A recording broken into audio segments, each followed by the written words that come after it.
એક સ્પર્ધા યોજવામાં આવી અને જાહેરાત કરવામાં આવી કે બધાના હાથમાં ફુગ્ગા છે, આમાંથી સૌથી છેલ્લે સુધી જેના હાથમાં ફુગ્ગો રહેશે એને ફૂલેલો એ જીતશે.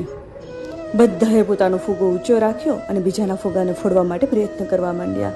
આમથી તેમ બધા દોડવા માંડ્યા, પણ પોતાના એક હાથે ફુગ્ગો ઊંચો પકડી રાખે.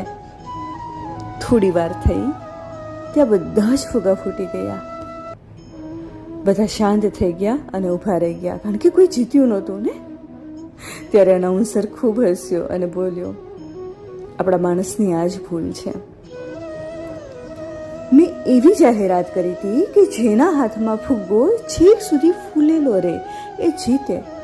તો તમે બધા જ તમારા ફુગ્ગાને પકડી અને ઊભા રહ્યા હોત તો તમે બધા જ જીતી જાત ને. શા માટે આપણે પોતાને જીતવા માટે બીજાને હરાવવા જરૂરી લાગ્યા?